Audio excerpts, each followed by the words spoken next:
जय जगन्नाथ पिलामाने आज आम आरंभ करवा नवम श्रेणी व्याकरणर वचन कौन ना वचन क्या कहुए आ वचन केते प्रकार ये सब विषय आम क्रम अनुसार आलोचना करवा।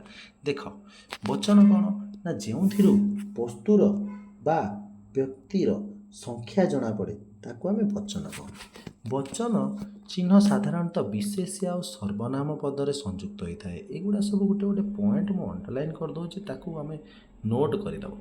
जो पदरू वस्तु बा व्यक्तिर संख्या गोटे बोली जना पड़े ताकू एक वचन कहबार। एगुड़ा सब मन रखिब ना वचन तीन प्रकार एक वचन ना ना ना ना एक वचन बहुवचन वचन दुई प्रकार पुरुष तीन प्रकार प्रथम पुरुष द्वितीय पुरुष तृतीय पुरुष। से भली आमे कौन करवा ना जो पदरू वस्तुर बा व्यक्तिर संख्या गोटे बोली जना पड़े ताहाकू एक वचन कहुए तथा तू मु से गछ नई ये सब। तापरे जो पदरू व्यक्तिर संख्या एक रु अधिक बोली जना पड़े ताको आमे कहती बहुवचन यथा आमे आम्भे माने तुम्भे माने आउ कौन रहा से माने नई गुड़िक गछ गुड़िक ये सब। एक वचन पर व्यवहृत होता चिन्ह गुड़िक है टी टा टे टीए खंडीए खंडाए गोटे ये सब गुड़िक एक वचन पर व्यवहार कराए। एक वचन पर व्यवहृत होता चिन्ह गुड़िक है जमीक आम कह कौन ना गोटे पिला बा पिलाटीए बा पिलाटी गोटे पिलाटी आम कहीपर ना यहाँ तुमको मन रखा हेब। सेमती बहुवचन पर व्यवहार होता शब्द गुड़िक कौन कौन ना बहुवचन पर शब्द गुड़िक है माने गुड़ाए गुड़िक पंक्ति श्रेणी जुथ जाक तक गण सबु दल पल फूल समूह वृंद माल राजी चय पुंज राशि मंडल ये सब। ठीक अच्छे एवं आगू जावा उदाहरण है कौन ना बहुवचन आम कहीपर पिलाए पिला माने पुस्तक चय पर्वपर्वाणी प्रभृति। पदर उभय पार्श्व बहुवचन व्यवहार करा जाए ना कौन ना देख ये लिखाही अनेक पिला माने कौन लिखाही अनेक पिला माने एपरी प्रयोग अशुद्ध अटे ये टोटाली अशुद्ध। आमे अनेक पिला लिखिपर बा कहीपर पिला माने किंतु बेले बेले वाक्यर अर्थ को गुरुत्व देवाई जुग्म बहुवचन व्यवहार हुए जमीक सबु जाक घर सबु तक फूल एठारे सबु जाक तक ये गोटे गोटे बहुवचन चिन्ह किंतु एठारे दुईटी बहुवचन एकत्र संयुक्त होता ये जुग्म बहुवचन व्यवहार कराए किंतु एपरी करनी अनेक पिला माने केबे करनी अनेक पिला करिवो नहेले पिला माने अनेक पिला नहेले पिला माने। ठीक अच्छे आगू जावा मन रखा हेब जे साधुता दुष्टामी प्रभृति गुणवाचक विशेष्य गमन शयन प्रभृति क्रियावाचक विशेष्य पदरे बहुवचन लागे ना। यही कथा गुड़िक तुम मन रख कौन ना साधुता दुष्टामी प्रभृति गुणवाचक विशेष्य गमन शयन प्रभृति क्रियावाचक विशेष्य पदरे बहुवचन जमा लगे ना है। साधुतार बहुवचन ना दुष्टामी बहुवचन से सब गुड़ाक बहुवचन लगे ना कौन कौन से बहुवचन लगे ना। आहुरी जाना उचित जे बेले बेले वचन चिन्ह युक्त न हो एक वचन बहुवचन प्रकाश कराए। पिला खेलुची पिला खेलुची आम कहीदे ये जो पिला खेलुची आम कहीदे एठारे गोटे पिला को बुझाऊँगी पिले खेलुंट कहीदे पिला खेलुंट पिले खेलुंट देख एठी भी पिला अच्छी एठी भी पिला अच्छी पिला खेलुची एटा एक वचन को सूचाऊँ से ही पिला खेलुंट कहीदेला माने एटा एकाधिक पिला को बुझाऊँ। ठीक अच्छे एवं आगू जावा एबे पढ़ा जुग्म शब्द कौन आम भाषा अनेक जुग्म शब्दर प्रचलन अच्छी गोटे है कौन बाट घाट रे जा आस करने बेले देखी देखिका चलवा उचित बाट घाट रे जा आस करने बेले देखी देखिका चलवा उचित। देख ये देखी भी अच्छी देखिका बाट घाट जा आस एगुड़ा कहुए जुग्म शब्द देख बाट जहाँ को घाट जा पुणी आस देखी पुणी देखिका ये कौन हो ना यही वाक्य बड़ अक्षर लिखित शब्द गुड़िक जुग्म शब्द ए तीनोटी जुग्म शब्द रही ଯୁଗ୍ମ ଶବ୍ଦର ଗଠନ ପ୍ରଣାଳୀରେ ଭିନ୍ନତା ନିମ୍ନରେ ଦିଆଗଲା। କ'ଣ କ'ଣ ନା ବିପରୀତାର୍ଥବୋଧକ ଯୁଗ୍ମ ଶବ୍ଦର ସଂଯୋଗରେ ଗଠିତ ଯୁଗ୍ମ ଶବ୍ଦ ବିଷୟରେ ଆମେ ପଢ଼ିବା। କ'ଣ ନା ବିପରୀତାର୍ଥବୋଧକ ଦୁଇଟି ଶବ୍ଦ ସଂଯୋଗ ହେଲେ ଯେଉଁ ଯୁଗ୍ମ ଶବ୍ଦ ଗଠନ। କ'ଣ ବିପରୀତ। ବିପରୀତରେ କ'ଣ ହେଉଛି ନା ଭଲର ମନ୍ଦ, ଭଲ ମନ୍ଦ। ଖାଲର ଢିପ ବିପରୀତ, ଖାଲ ଢିପ। ଜମା ତାର ଖର୍ଚ୍ଚ ତା ବିପରୀତ, ଜମା ଖର୍ଚ୍ଚ ହେଇଗଲା ଗୋଟେ ଯୁଗ୍ମ ଶବ୍ଦ। କିଣା ବିକା, କିଣା ବିକା ଗୋଟେ ଯୁଗ୍ମ ଶବ୍ଦ। ସୁଖ ଦୁଃଖ, ସୁଖ ଦୁଃଖ ଗୋଟେ ଯୁଗ୍ମ ଶବ୍ଦ।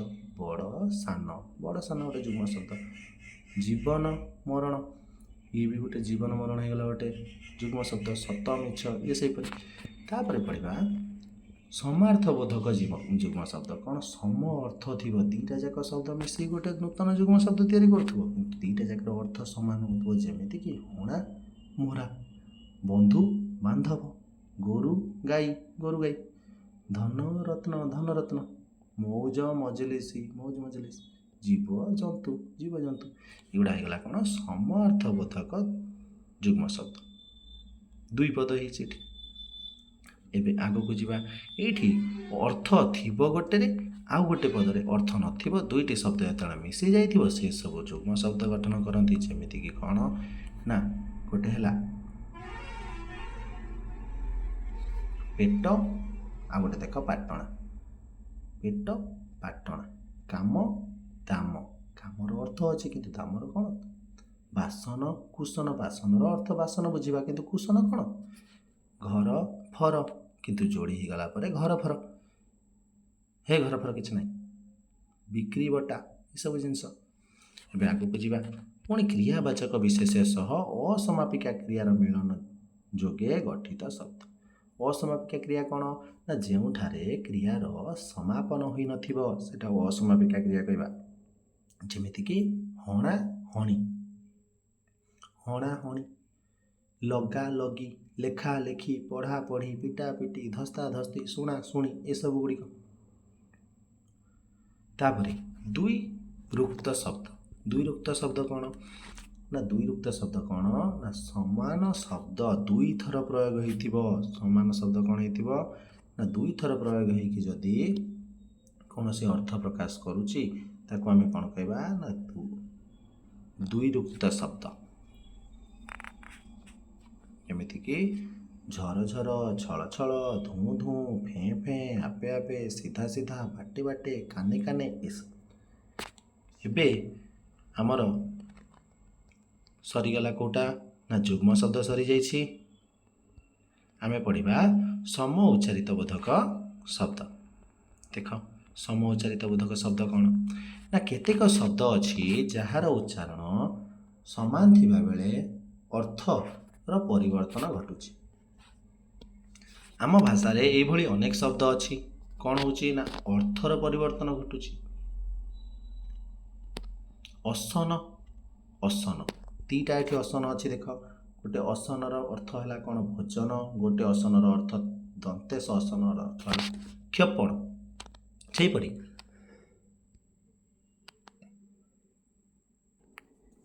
ସେହିପରି ଦେଖ ଈଶ୍ୱର, ଈଶ, ଈଶ୍ୱର କ'ଣ ହେଇଛି ନା ଈଶ୍ୱର, ଆଉ ଗୋଟେ ଈଶ ମୁଥୁନେଶ ହେଲେ ଲଙ୍ଗଳ ଦଣ୍ଡ। ସେଇଭଳି ଦେଖ ଆଗକୁ ଯାଇଛି କୂଳ। ଗୋଟେ କୂଳ ହର୍ଷକାର କୂଳ ହେଲା ବଂଶ, ଦୀର୍ଘକାର କୂଳ ହେଲା ତଟ। ସେମିତି ଦେଖ ବହୁତ ସାରା ଏମିତି ଅଛି। କୃତି, ହର୍ଷଇକାର କୃତିକାର୍ଯ୍ୟ, ଦୀର୍ଘଇକାର ହେଲେ ଦକ୍ଷ। ଦେଖ ଗିରିଶ, ଗିରିଶ ହେଲା ତାଲବେଶ ହେଲେ ମହାଦେବ, ଶିବ, ବୃହସ୍ପତି ଏସବୁ ତାଲବେଶ ଗିରିଶକୁ ବୁଝାଉଛି। ଯଦି ସେଇ ତାଲବେଶ ଗିରିଶରେ ଦୀର୍ଘଇକାର ଥିବ ଏଟା ହେଲା ଶ୍ରେଷ୍ଠଗିରି। ତାପରେ ଏମିତି ଆମେ ବହୁତ ସାରା ଅଛି, ତମେ ସବୁ ଧୀରେ ଧୀରେ ଦେଖିବ। ମୁଁ ଏଠାରେ ସ୍କ୍ରିନଶଟ୍ ମଧ୍ୟ ନେଇଯିବ। ଆଗକୁ ଯିବା ବିପରୀତାର୍ଥବୋଧକ ଶବ୍ଦ। ବିପରୀତାର୍ଥବୋଧକ ଶବ୍ଦ ପୁଣି କ'ଣ ନା ପ୍ରତ୍ୟେକ ଭାଷା ପରି ଆମ ଭାଷାରେ ମଧ୍ୟ କେତେକ ବିପରୀତାର୍ଥବୋଧକ ଶବ୍ଦ ପ୍ରୟୋଗ। ବିପରୀତ ଅର୍ଥ ଯେମିତିକି ଅପେକ୍ଷା, ଅପେକ୍ଷାର କ'ଣ ହେବ ନା ଉପେକ୍ଷା। ଅସଲି, ଅସଲର ନକଲ। ଅଲଣା, ଅଲଣାର ଲୁଣିଆ। ଆଗ ପଛ।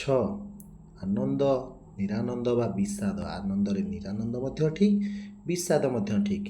ଆଲୁଅ ଅନ୍ଧାର, ଆବାହନ ବିସର୍ଜନ, ଆନନ୍ଦ ଆଦାନ ପ୍ରଦାନ, ଇହ ପର, ଇଷ୍ଟ ଅନିଷ୍ଟ, ଉପକାର ଅପକାର, ଉଦୟ ଅସ୍ତ, ଉଠାଣି ଗଡ଼ାଣି, କୃପଣ ବଦାନ୍ୟ, ଖୋଲା ମୁଦା, ଖାଲ ଢିପ, ଚମଡ଼ା ମସ୍କା।